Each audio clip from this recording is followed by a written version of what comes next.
smoke, breathe me in and let me go. So that is all the back of the truck stripped out. So do some sanding now and then we can repaint it, but then after that we're going to take this back axle out and we're going to paint that as well. So yeah.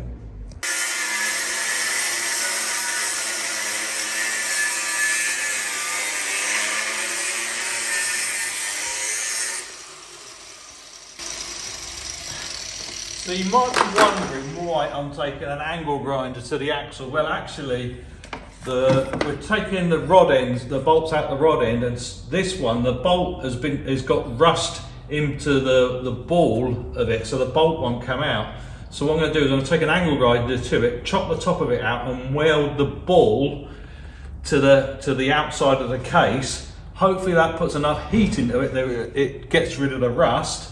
And also it gives it something for the bolt to wind out on. So let's cut this top of this ball off. Otherwise, it's not going to be easy to get out.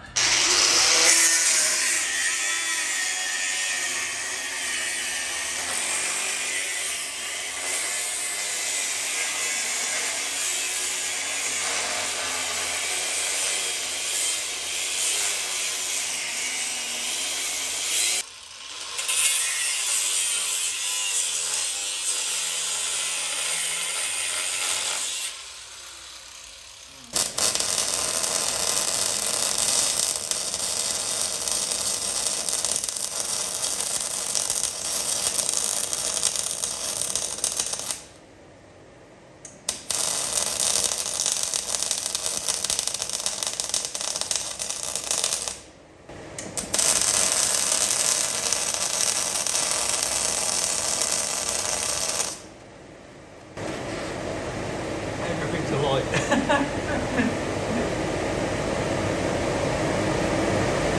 Let's see if that's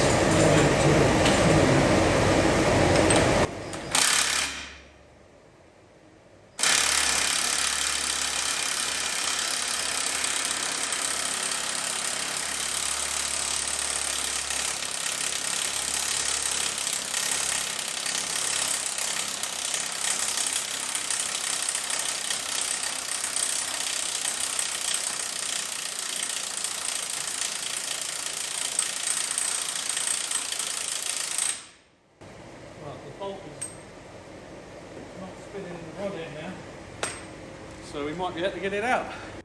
Oh, so it has worked. The bolt has come undone. So all I've got to do is get it out now.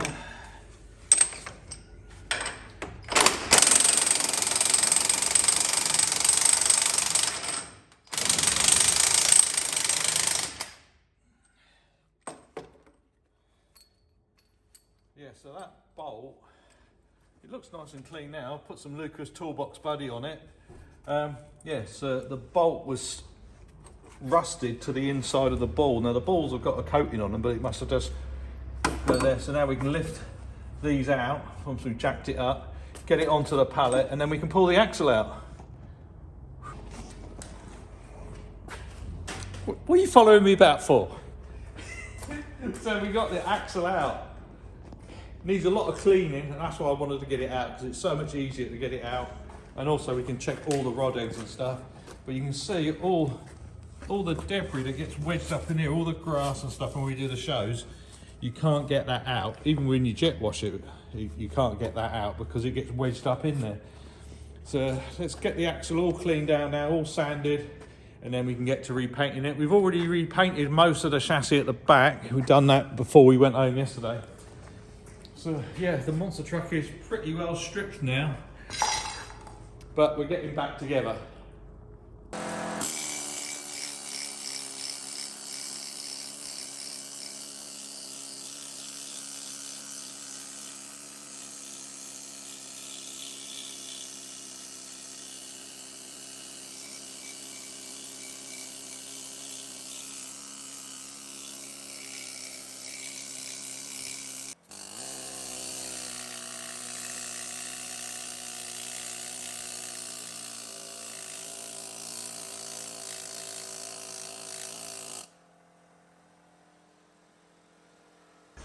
Okay, so we're in the office and it's a snow day today because it's snowing in the UK. We don't normally get snow, but we're doing something a little bit warmer. So we're upstairs, got the heating on, and we've got the supercharger back in from being refreshed. So it's got all new Teflons in it now. It's nice and tight. I can't even turn it with one hand. We got the Monster Jam on the telly, so we're watching some Monster Jam. But now we're going to polish this, make it look really shiny. And then also I've brought the top hat up as well, so that's the top of the bit that goes on the top of here, and we're going to polish that as well. So I'm about halfway through, so this is how I'm starting off. And then you end up getting it like that. You can see the difference. Actually see me waving it. So yeah, a lot of elbow grease, wearing gloves on of course, because this stuff makes so much aluminium mess when you're polishing it away, but it's going to look good at the end. Doesn't that look amazing? Wow, we really pleased how that's turned out. Look at that. Even took all the barrel valves off, cleaned all the barrel valves, even all the fittings, took everything apart, cleaned it all.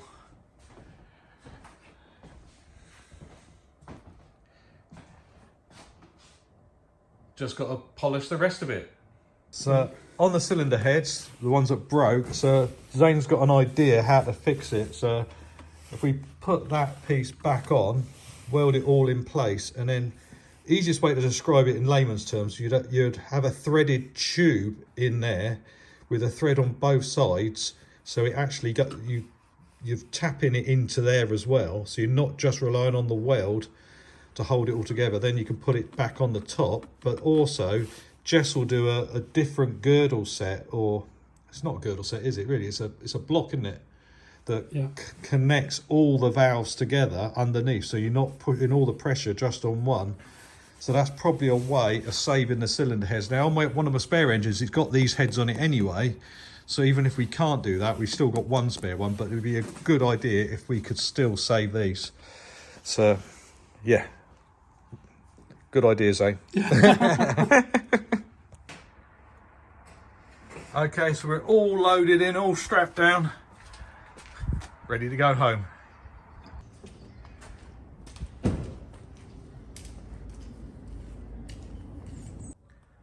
Okay, so the engine is now in, and now why it's in there, I can actually show you how it's held in. So it's got this metal plate at the front. If I scroll the camera down, so it's got 2 bolts on this side and 2 bolts on that side. If I can zoom out a bit. Yeah, so those 2 bolts hold the front of the engine in, and at the moment the gearbox is not in, so we've got to put that in next. And so it's got all the bolts that hold the gearbox onto the back go through there. So at the moment it's just on, I don't know if you can actually see it in the camera. So yeah, so it's got these there, and that's what it's sat on at the moment. So it's got a big plate here in the middle, so that's called a mid plate, and that one's called the front plate. So it has 2 plates on the engine, motor plates to hold it in, but also what a monster truck has as well, which they go into this here. There's a bar that's called a kickback bar that goes up to where the engine mounts are normally, and the engine mounts are normally up there. And that's called a kickback plate, and that is because when you're doing jumps on the monster truck, the engine's always trying to go backwards and it can bend the plates. Now, some monster trucks run aluminium plates. I have run aluminium plates and I found out I end up bending them a lot, or they get cracks in them. So I got steel plates in mine, and I don't seem to have a problem with it. So yeah, so the engine is now in. I thought I'd just show you that bit's it, but yeah, so the fuel pump for the engine runs straight off the camshaft, so that's where the fuel pump goes on there. That big belt, that is the one that goes up to the supercharger. This one here is the one that does the power steering, and that one there does the alternator. And if I ever have a problem, I've actually got another one belt there, and that can actually run another fuel pump as well, so I can actually have another fuel pump on it. On my other end, one of my old engines, I used to run that all the time, but what I used to find is the fuel pump belt used to come off, and then the truck didn't work. So now I've gone over to a camshaft one that bolts directly into it, don't have any more issues. So the next thing to do is to put the gearbox back in the hole, and then we can put all the supercharger and everything on. I'm still waiting for a few gaskets to come in, but I think I've got a set of gaskets in the trailer for the supercharger. I'm still waiting for the new fuel tank to come in. But yeah, once all that's in, I can start putting the radiator in and working out how I'm going to adapt the hoses. Okay, so we've been really flying along. So now the gearbox is in, that's all connected up. Still got to put in the transfer case, so the adapter for that, but all the lines are back on it now. Putting the supercharger on, I did have some spare gaskets in my trailer, so that's good. So we're bolting that on. If you come around this side, Georgina has already started polishing it, and where we had the push rod come out, we've got a nice little plaster area. It's going to be like a scar. I think good idea to keep it. We're keeping memories without repairing it like that. Yeah, so yeah, things are coming along great. So next we've got to do is put all the tethers onto the truck, so then we can put the bird catcher back on the top of it, and then we can start working out all the fuel lines, putting them all back in. But I can't put them all back in because we're still waiting on the fuel tank. I've had the fuel tank on order I ordered it straight after Christmas, and it's due in tomorrow if I believe the FedEx tracking. Still got one other package missing, so luckily enough I've got nearly everything I need in my trailer. Okay, it's all starting to take shape. So we got the fuel pump on now, got the supercharger, got the bird catcher on. The bolts inside here are an absolute nightmare to get to. There's 2 bolts just behind there, and they are nearly impossible to get to. So yeah, so all that's on. And what else we got on? Oh, I got the water pipes on. You have to remember to do this all in the right order. If you put the fuel lines on first, you can't put that on. And if you put that on first, you can't get the water pipe on. So everything has to do in the right order. Gearbox is in, that's all connected. And yeah, so we just need to get the exhaust system on. We've got to put the kickbacks in next, then we can put the exhaust on, and yeah, and then we can start running some fuel lines and get the radiator in, and then work out how we're getting the water from the radiator to the water pump, and then from the engine back into the radiator, which is going to be up here somewhere. But yeah, nice productive day. Should have most of it buttoned up tomorrow. It's that time of year when we get the big deliveries in. This one is from Lucas Oil. Lucas Oil supplies all our lubrication products for the Monster Truck every year. They've been supporting us now nearly 20 years, and Lucas Oil keeps that engine alive. So that is all the engine oil. They do all the gearbox oil, also all the gear oil for the axles. So we got 80-90 gear oil in there, hub oil, but they supply all the oil that we use in the tractor unit as well, in our big V8 Scania. So thank you to Lucas Oil for supporting us again. Okay, so we're getting there with the plumbing. So new radiator is in, the header tank's in, made up the new pipe that goes across there. And on the other side of the truck,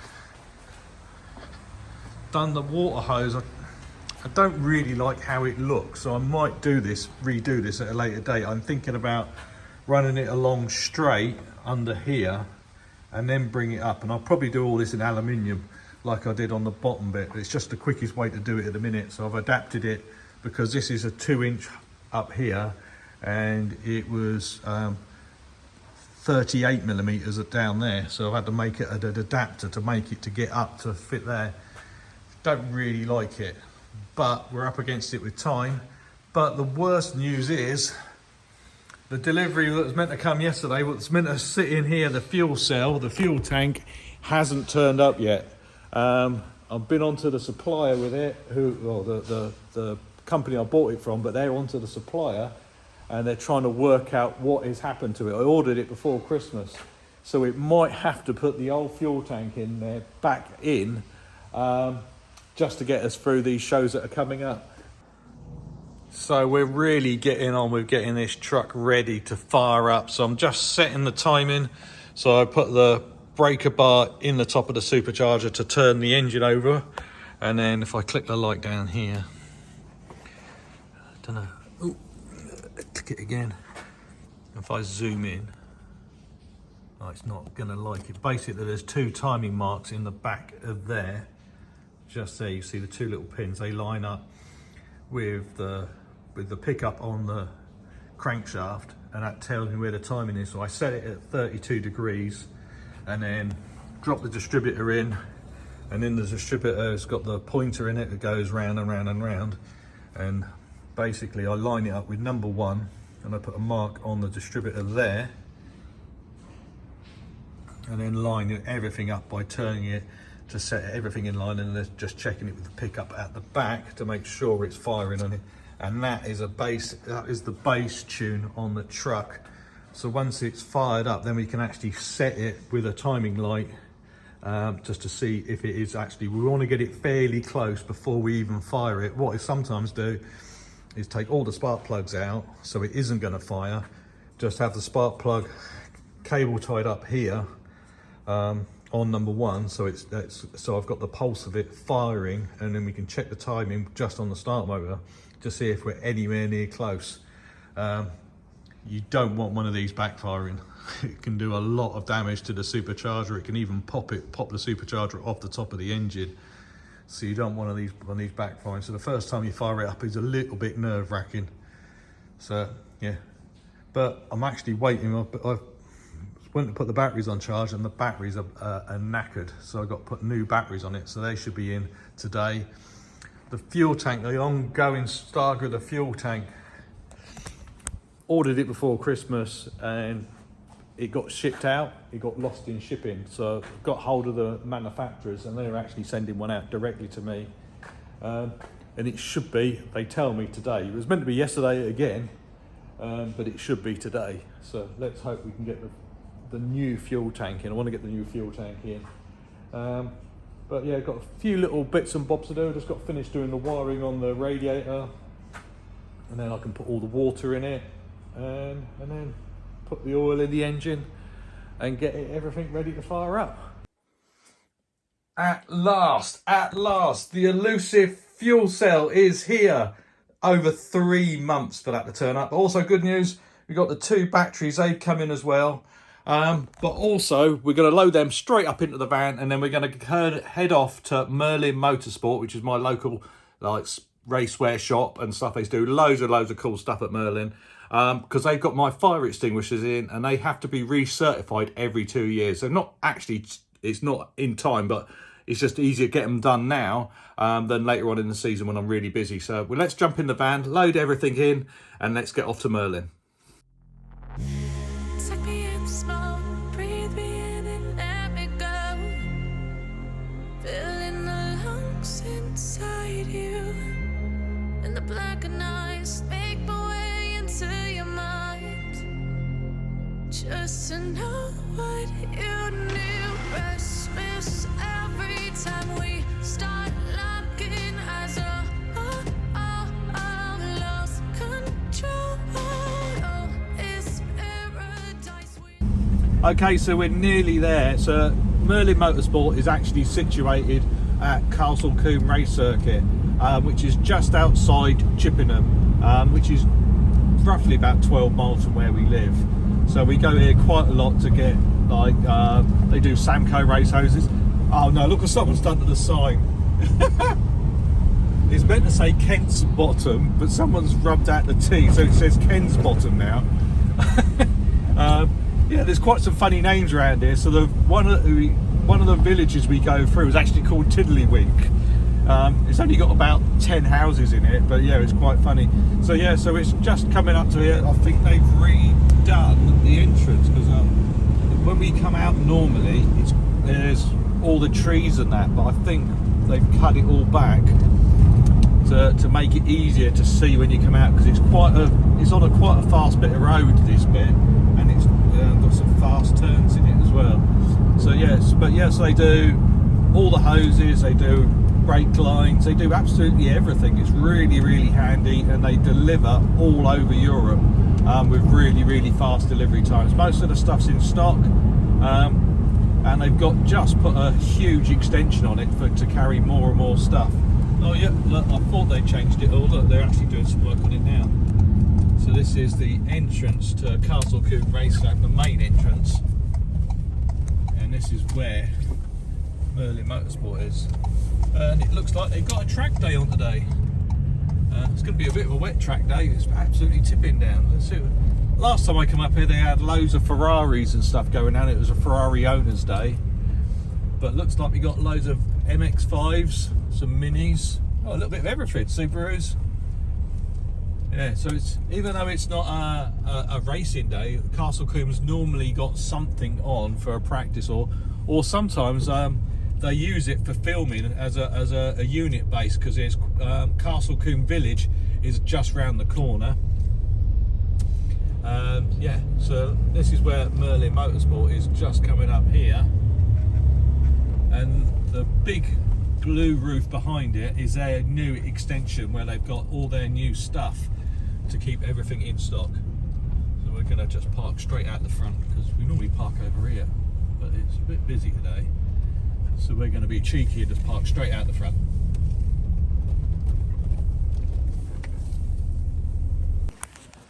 So here we are inside Merlin Motorsport. They do absolutely everything to do with your race cars, and they've got a huge extension out the back where they keep everything in stock. But so they've got my fire extinguishers there on the side ready to pick up. I've just asked them to get a C-spanner so I can adjust my shock absorbers a little bit easier. Through there they do all the helmets and race suit fitting, and through this little bit is where they do all the Goodrich hoses. So make sure you check them out. They do a catalogue and they do mail order all over Europe. Really, really handy. So just I'll put a link in the description where you can get their stuff from, but it's a really, really handy shop. Okay, so we have got, squeeze in there. My winter spread's catching up with me, can't fit through the gap anymore. Okay, so we've got Swamp Thing running now. You can probably see, look at all that. But when it's running, it's actually got ice forming on the top of it. Yeah, so we've just going to put some oil in it, and then we're going to check the timing once again. So I'll show you how we check the timing on it. We set a base timing on it, what I talked about yesterday. I forgot to tell you. Yes, we thought the batteries were broken on Swamp Thing, and I've got a brand new set. When I took the old ones out, I realised there was a broken big power wire in there what links the batteries together.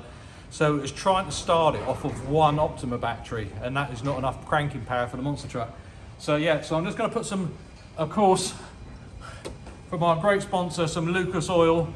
This is their Shore Shift. It's really good for automatic transmissions, especially in the monster truck and that. So yes, we've just got to top it up, and to check the oil level on the monster truck's gearbox, you have to have it running.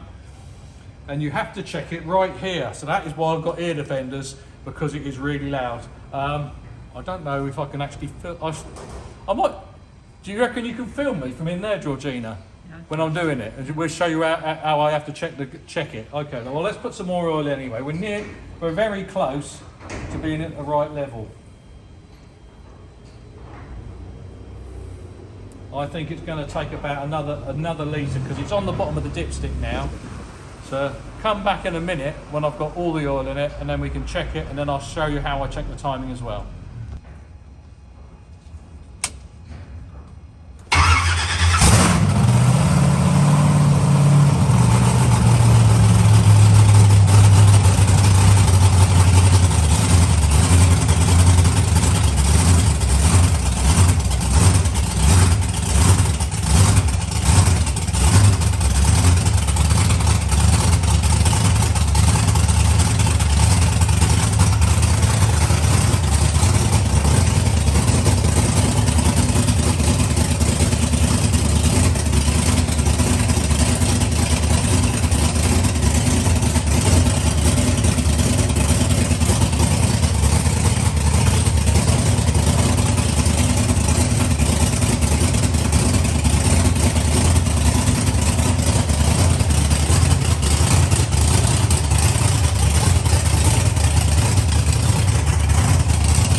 So Swamp Thing is alive yet again. So yeah, I'm really happy how that. Thank you, Zane Llewellyn from Zane Tech, for looking after me again. I know you was up against it to get it ready for me. You've got such a lot of work on. It's really appreciated how you look after me. But that's the end of the vlog for this week. Some noisy in the background. She didn't mean to do it. So that's the end of the video for this week. Come back, because as next week it's going to look a little bit different. So this is what's coming up in the next vlog. I can show you a snippet of it, but you're going to have to come back to find out what it looks like in the end. But until now, that's it for now. Bye bye.